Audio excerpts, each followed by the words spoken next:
रंजना कभी ब्रश नहीं करती थी। उसे कितनी बार उसके माँ बाप ने डांटा, लेकिन उसका कोई असर उस पर होता ही नहीं था, जिस कारण से उसके दांत पीले पीले हो जाते हैं। शादी के बाद अरे बहू, वैसे तो तुझ में कोई कमी नहीं है, पर तेरे दांत इतने पीले कैसे हैं बेटा? कैसे मतलब? कोई सर्जरी थोड़ी ना कराई है। वो तो क्या नाम, मैं ब्रश नहीं करती थी तो पीले हो गए। अब क्या करूं? आप कहें तो लाल करवा लूं या फिर काले? यार ये क्या है, क्यों माँ से लड़ रही हो? लड़ रही हूँ? अरे मैं लड़ रही हूँ या ये बोल रही है कि दांत पीले हैं, पीले। अरे तपस्या थोड़ी ना की है इन्हें पीले करने के लिए।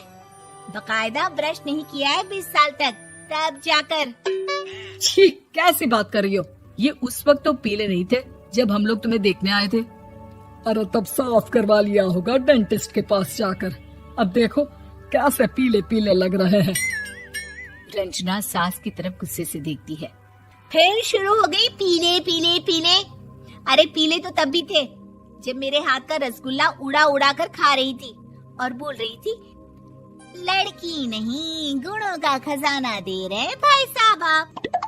खैर, अब वो लोग करते भी तो क्या करते, पीले दांत वाली बहू पल्ले पड़ी थी तो झेलना तो था ही। एक दिन कीर्तन में रंजना गाना गा रही थी। अरे कमला बहन, माँ का द्वार है, यहाँ तो सब शुद्ध होकर आते हैं, फिर अपनी बहू को ब्रश भी नहीं करवाती तुम। दूर से पीले पीले दांत भक्ति में बाधा उत्पन्न कर रहे हैं। अरे कोई 2 साल की बच्ची थोड़ी ना लेकर आई हूँ मैं बहू बनाकर। अच्छी खासी लड़की है, अरे कैसे करवाऊं ब्रश? ये तो उसे खुद करना चाहिए ना। अब माँ बाप तो इसके जैसे तैसे निपटा दिए, ये नहीं सोचा कि सास कैसे संभालेगी। सास बहू को लेकर घर आ जाती है, लेकिन सोच लेती है कि अब इसे लेकर कहीं नहीं जाएगी। अगले रोज बहू कहती है, अरे क्या हो गया, मंदिर नहीं जाना क्या? कीर्तन का वक्त हो रहा है। मेरी मधुर वाणी से कान्हा जी जागते हैं और सोते हैं। आप तो जानती है ना उनकी भक्ति में कितना मन लगता है मेरा। वो क्या है ना, तबीयत ठीक नहीं लग रही है मेरी, आराम करूंगी मैं। तबीयत ठीक नहीं लग रही? अभी तो मिथुन के गाने पर नाच रही थी आप, और अब बोल रही है कि तबीयत ठीक नहीं लग रही। अरे भक्ति में मन लगा लो सासू माँ, ऊपर जाना है, क्या मुंह दिखाओगी आप? हाँ? सास को बहू की बात पर गुस्सा आ जाता है। मैं क्या मुंह दिखाऊंगी, इसकी चिंता तो ना कर, समझी? अपने मुंह की चिंता कर, जो ये पीले पीले दांत लेकर हर जगह पहुंच जाती है। पता है लोग कितना मजाक बनाते हैं। ना जी ना, मैं नहीं जाना कहीं तेरे साथ। तो ये बात है। कोई ना, मत जाओ, मैं अपने कमरे में ही बैठकर भक्ति कर लूंगी। ऊपर वाला दांत थोड़ी ना देखता है, मन देखता है, भावना देखता है। और अरे बस बस, तू सब कुछ दिखा, बस ये सफेद चमकदार दांत ना दिखाना किसी को, है? जा यहाँ से। बहू को सास की बात का कोई फर्क नहीं पड़ता, वो तो जैसी थी वैसी ही रह जाती है। सुबह नहाकर किचन में खाना बनाना, फिर खाना खाना, कीर्तन भजन करना और सो जाना। एक दिन, माँ जी मैं सहेली के घर जा रही हूँ, शाम को लेट आऊंगी। हाँ हाँ तो जाना, मैंने कौन सा तेरी आरती करनी है घर पर बैठकर। रंजना सहेली के घर जाती है, जहाँ वो पार्टी में जाने की तैयारी कर रही होती है। अरे शिखा, कहाँ जाने की तैयारी कर रही है? मैं गलत वक्त पर आ गई क्या? अरे नहीं यार, उल्टा सही वक्त पर आ गया। मैंने ये साड़ी और ज्वेलरी निकाली है यार, शाम को इनके ऑफिस की एक पार्टी में जाना है। बताना कैसा लग रहा है ये सब? नहीं यार, इस ड्रेस के साथ तो वो वाली ज्वेलरी अच्छी लगेगी। हाँ हाँ सही बोल रही है, मैंने ध्यान ही नहीं दिया। वैसे तो हमेशा से मस्त फैशन सेंस रखती है। तो बड़ा जाती होगी ना पति के साथ पार्टी में। रंजना कुछ नहीं बोलती, बस सोचती है कि यार काश ये बात सही हो जाती, पर मैं क्यों नहीं जाती पार्टी में? क्या इन लोगों की कोई पार्टी होती नहीं होगी?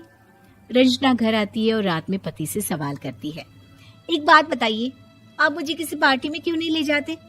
क्या आपके यहाँ ऑफिस में पार्टी नहीं होती?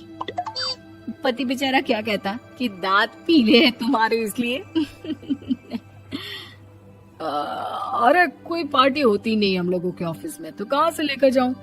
और मार्केट, मॉल, कहीं वीकेंड घूमना, कहीं तो। अरे यार, सारे हफ्ते में एक छुट्टी मिलती है, तो सोचता हूँ कि आराम ही कर लूं। क्यों? रंजना मन मार के रह जाती है।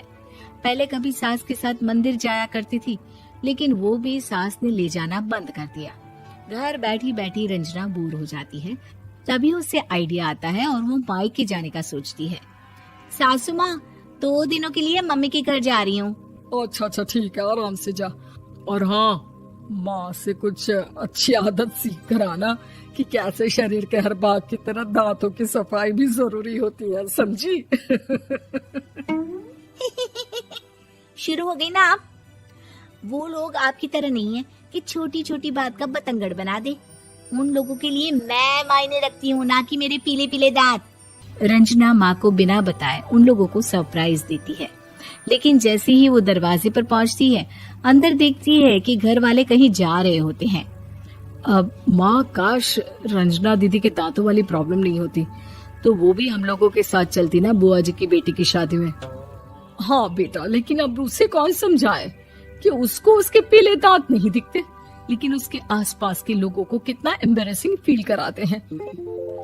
मुझे तो कितनी बार उसके स्कूल की टीचर ने शिकायत की कि उसके साथ कोई लड़की बैठना भी नहीं चाहती, और ना ही कॉलेज में कोई उससे बात करना चाहता था। लेकिन पता नहीं क्यों उसे ये बात समझ में ही नहीं आती। कोई कमी नहीं है उस लड़की में, बस यही कि दांत पीले हैं। वो तो भला हो जीजा जी और उनकी माँ का, जो दीदी को जैसी है वैसे ही रखा हुआ है। रंजना को अपने घर वालों की बात सुनकर बहुत दुख होता है। वो सोचती है कि वो क्या करे, लेकिन फिर वो सीधा डेंटिस्ट के पास जाती है, अपने दांत चमकाती है और कसम खाती है कि वो रोज ब्रश करेगी। अरे क्या हो गया? तुम तो 2 दिनों के लिए गई थी ना? पर कोई ना, अच्छा है, चलो आ गई तो। रंजना सास के सामने आकर खड़ी हो जाती है और पूरी स्माइल करती है, उसके चमकदार दांतों को दिखाती हुई। हैं? चले मंदिर? माँ, मुझे माफ कर दीजिए, मैंने आप लोगों को बहुत एम्बैरेसिंग फील करवाया। मैं आज से रोज ब्रश करूंगी।